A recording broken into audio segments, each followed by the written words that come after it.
معاشرت چھوڑو، اپنے نبی والی معاشرت اپناؤ۔ پہلی شادی میرے نبی نے بیوہ عورت سے کی ہے، اور سب مطلقہ ہیں یا بیوہ ہیں، ایک کنواری حضرت عائشہ بس۔ مولانا ہمارے بچے ہم سے ڈرتے نہیں۔ میں نے کہا تو کیا تم ڈائن ہو جو تمہارے بچے تم سے ڈریں؟ تم ماں بنو، تم یہ سوال کرو کہ ہمارے بچے ہم سے پیار کریں، کیا کیا جائے کہ بچہ جوان ہو تو ان کی پسند کا خیال ضرور کریں، ان کی پسند کا خیال ضرور کریں، ان پر اپنی مرضی مسلط نہ کریں۔ اور کائنات کی سب سے قیمتی چیز انسان ہے، اور اس کی ڈائی اس کی ماں کا پیٹ ہے۔ جب اس پر زیادتی ہوتی ہے اور سختی ہوتی ہے، بدتمیزی ہوتی ہے، جو ہمارے سسرال کا 99% یہی حال ہے، تو وہ اس کی ڈائی اندر سے کریک ہو جاتی ہے۔ پیدائشی طور پر بچے ڈپریشن کا شکار ہو کر پیدا ہو رہے ہیں، کہ جو ماں ڈپریشن برداشت کرتی ہے اور اس کی ڈائی پر اثر ہوتا ہے تو بچہ پیدائشی ڈپریشن کا شکار ہوتا ہے۔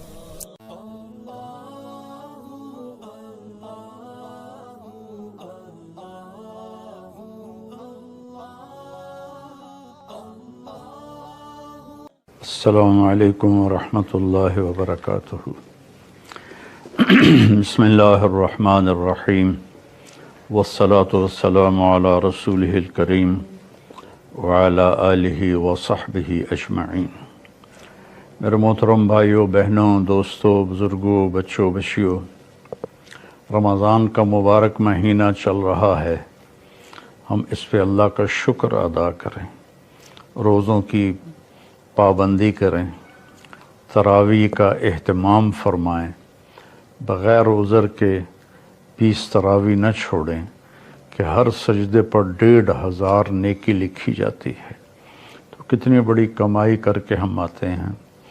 آپ 8-10 پڑھ کے چلے جائیں تو کوئی گناہ نہیں کیا آپ نے، لیکن آپ نے نقصان کیا ہے کہ رمضان میں نوافل فرض کے درجے میں چلے جاتے ہیں، تو ہیں وہ نفل لیکن لکھا جا رہا ہے فرض۔ فرض سجدہ کتنا قیمتی ہے یہ آخرت میں ہی معلوم ہوگا۔ قرآن پاک کی تلاوت فرمائیں، کہ جھوٹ نہ بولیں، دھوکے بازی نہ کریں، فراڈ نہ کریں، کسی کے ساتھ بدتمیزی نہ کریں، اور اس قرآن کو سینے سے لگا کے رکھیں۔ یہ واحد کتاب ہے جو آسمان سے جیسے اتری تھی آج بھی ویسے ہی ہے، لا ریب فیہ، شک سے بالا تر ہے، کوئی اس میں تبدیلی نہیں ہوئی، کسی نے زیادتی نہیں کی، کسی نے کمی نہیں کی۔ انا نحن نزلنا الذکر وانا لہ لحافظون، ہم نے قرآن کو اتارا اور ہم اس کی حفاظت کرتے رہیں گے۔ کچھ نادان قسم کے لوگ ہیں جو کہتے ہیں یہ قرآن وہ نہیں ہے، یہ قرآن بدل گیا ہے، تو میں ان سے گزارش کروں گا اس کے بارے میں ایمان بنائیں کہ یہ وہی کتاب ہے جو میرے نبی پر اتری اور آج ہمارے ہاتھوں میں ہے، اور قیامت تک رہے گی، جب اللہ اس کو کوئی بدل نہیں سکتا، گھٹا بڑھا نہیں سکتا، ہاں اس کو اٹھا لے گا۔ قیامت کے قریب ایک دن آئے گا، صبح لوگ اٹھیں گے، جب قرآن دیکھیں گے تو سب خالی ورقے ہوں گے، ایک لفظ بھی نہیں لکھا ہوا ہوگا۔ اس طرح اللہ اس کو اٹھا لے گا، چونکہ یہ اللہ کی زبان سے نکلا ہوا کلام ہے، اسے کوئی بدل نہیں سکتا۔ تورات اللہ نے لکھوائی، بولی نہیں۔ زبور اللہ نے لکھوائی، اپنی زبان سے نہیں بولی۔ انجیل اللہ نے لکھوائی، اپنی زبان سے نہیں بولی، اس لیے وہ ساری تبدیل ہو گئیں، اور یہ اللہ کی زبان سے نکلا ہے، اسے کوئی نہیں بدل سکتا۔ لا یاتیہ الباطل من بین یدیہ من خلفہ، اس کے اندر کوئی ملاوٹ نہیں کر سکتا، نہ کوئی جھوٹ ملا سکتا ہے، نہ جھوٹ مل سکتا ہے۔ تو میں دو لفظ پر آج پہلے بات کروں گا کہ روزے کا بیان چل رہا ہے، تو روزے میں اللہ تعالیٰ ایک جگہ فرماتا ہے ہن لباس لکم وانتم لباس لہن، کہ تمہاری بیویاں تمہارے لباس ہیں، اور عورتوں سے کہتا ہے تمہارے خاوند تمہارے لباس ہیں۔ یہ تشبیہ پورے قرآن میں کسی رشتے کی اللہ نے نہیں دی جو خاوند اور بیوی کی اللہ تعالیٰ نے تشبیہ۔ یہ خاوند اور بیوی کا رشتہ کتنا ضروری ہے۔ ہمارے ہاں تو ہندی معاشرہ ہے، کسی کی بیوی فوت ہو جائے تو اس کو لڑکی نہیں ملتی، اور کسی کا خاوند فوت ہو جائے تو اس سے خاوند نہیں ملتا، کوئی بیوہ ہو جائے، مطلقہ ہو جائے، اس کا کوئی رشتہ نہیں پوچھتا، ایک آدھ بچہ ہو تو وہ بیچاری اسی کے ساتھ ہی گزار دیتی ہے، اس کا کوئی رشتہ مانگنے بھی نہیں آتا۔ میں چاٹ گیا تھا، وہاں میں نے معاشرت دیکھی کہ 8 بچوں کی ماں کو بھی طلاق ہو جائے تو عدت کے بعد فوراً اس کی شادی ہو جاتی، اور جو خامد ہوتا ہے وہ 8 بچوں کو سنبھال لیتا ہے۔ حالانکہ غریب ملک ہے بالکل، اور یہاں سب کچھ ہے، لیکن کہیں کبھی کسی بیوہ کی شادی ہو، اس کے ساتھ بچے ہو تو کہیں جی اسی بچہ نہیں لینا، اسی بچی نہیں لینی۔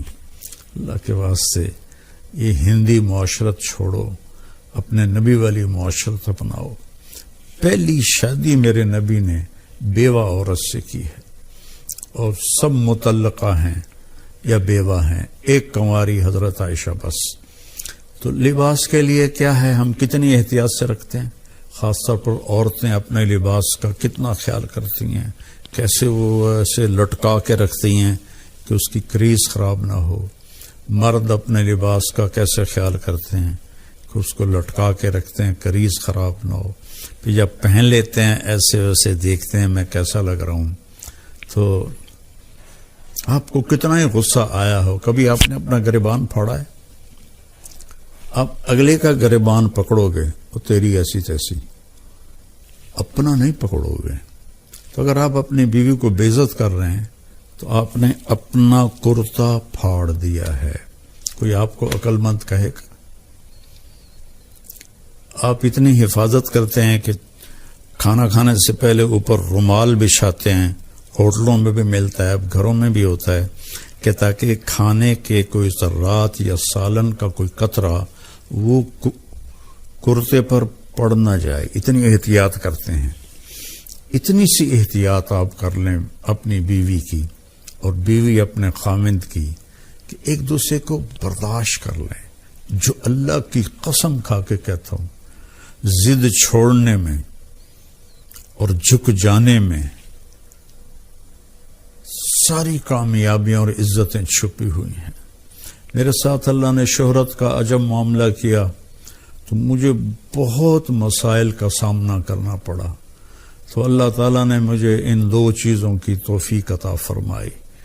میں ضد کے آگے ہار مان جاتا تھا، پیچھے ہٹ جاتا تھا، اگلے کی پوری کر دیتا تھا، اور جتنا بھی مجھے اوپر کچھ ہوا میں سر نیچے جھکا کے رکھا۔ میں نے کبھی جواب نہیں دیا، کبھی ترکی بترکی جواب نہیں دیا، کبھی ضد کو ضد سے نہیں توڑا، اپنی ضد کو توڑ دیا اور اپنے آپ کو نیچے جھکا لیا۔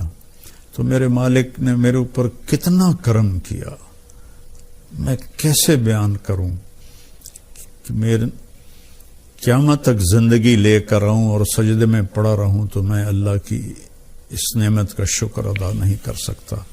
آج میں آپ سے مخاطب ہوں اور اللہ میری بات کو پوری دنیا میں پھیلا رہا ہے۔ اللہ کے واسطے ضد چھوڑ دے، اگلے کی ضد مان لیں، حتیٰ کہ بچہ بھی ضد کرے نا تو اس کی ضد مان لیں۔ مائیں اس کی پٹائی شروع کر دیتی ہیں، وہیں سے نفرت کے بیج آپ ان کے اندر بو دیتے ہیں۔ ایک جگہ میں تھا تو خواتین جمع تھی تو کہنے لگی مولانا ہمارے بچے ہم سے ڈرتے نہیں۔ میں نے کہا تو کیا تم ڈائن ہو جو تمہارے بچے تم سے ڈریں؟ تم ماں بنو، تم یہ سوال کرو کہ ہمارے بچے ہم سے پیار کریں، کیا کیا جائے؟ یہ بھی کوئی سوال ہے کہ ہمارے بچے ہم سے ڈرتے نہیں؟ ڈرانا نہیں ہے، قریب کرنا ہے۔ تو جھک جاؤ، آپ کا گھر آباد ہو جائے گا. اللہ کی قسم کھا کے کہتا ہوں آپ کے گھر میں خوشیاں رہیں گی. اگر آپ ضدوں پر رہیں گے تو پھر اپنے کپڑے پھاڑیں گے. تو اپنے کپڑے پھاڑنے والا یا پاگل ہوتا ہے یا بے عقل ہوتا ہے. تو ایک تو تشبیہ یہ ہے جس میں اللہ تعالیٰ نے ہمیں اتنا خوبصورت سمجھایا ہے کہ ہن لباس لکم وانتم لباس لہن. پھر اس سے ایک اور مطلب بھی نکلتا ہے. جب ہم چھوٹے تھے ہماری مائیں ہمیں جو کپڑے پہناتی تھی وہ ہم پہن لیتے تھے. جب ہم بڑے ہوئے تو ہم اپنی پسند کا کپڑا خود لینے لگے اور خود یا خریدا یا منگوایا اپنی پسند کا. تو اس میں یہ اشارہ ہے کہ بچہ جوان ہو تو ان کی پسند کا خیال ضرور کریں. ان کی پسند کا خیال ضرور کریں. ان پر اپنی مرضی مسلط نہ کریں. وہ اگر خوشی سے مان رہے ہیں شکر ہے اللہ کا. لیکن مثلا بیٹا کہہ دیتا ہے کہ اماں میں نے یہاں شادی نہیں کرنی، یہ بیٹی کہہ دیتی ہے اماں میں نے یہاں شادی نہیں کرنی. وہ اللہ کے واسطے ان کے اوپر زبردستی نہ کرو، جبر نہ کرو. یہ اللہ نے ان کو حق دیا ہے، لڑکی کو بھی لڑکے کو بھی اللہ نے حق دیا ہے کہ وہ انکار کر دے. اس کو لڑائی نہ بناؤ، اس کو نافرمانی نہ سمجھو بچوں کی. یہ بچے اور بچی کا حق ہے تو ماں باپ اس کی رعایت کریں. زبردستی کی شادیاں نہ کریں. بہت تباہی مچتی ہے، بہت تباہی مچتی ہے. عمر گزر گئی ان کے بھیانک انجام دیکھتے ہوئے جہاں ماں باپ نے ٹھونس دیا لڑکی پر کہ ایتھے ہی کرنی ہے، یا بیٹے پر ٹھونس دیا ایتھے ہی کرنی ہے نہیں تو گھروں نکل جا. یہ اس قسم کی فضول باتیں. یا ہم نے تو بس ارائیوں میں کرنی ہے، ہم نے تو جٹوں میں کرنی ہے، ہم نے تو راجپوتوں میں کرنی ہے. میرے نبی کا فرمان ہے نیک دیکھو، نیک ہو، صالح ہو، اچھے اخلاق والا ہو، جس قوم کا بھی ہو رشتہ جوڑ دو. میرے نبی نے اپنی ایک بیٹی اپنے گھرانے میں دی حضرت علی علیہ السلام کو. باقی تینوں بیٹیاں آپ نے اپنے خاندان سے باہر دی ہیں. حضرت عثمان کو جو بنو امیہ میں سے تھے 2 بیٹیاں ان کو دی. ابو العاص کو بڑی بیٹی حضرت زینب دی. تو رشتوں میں اس بات کا خیال رکھیں کہ بچوں کی رائے کا خیال رکھا جائے. بات لمبی ہو رہی ہے لیکن ضروری ہے.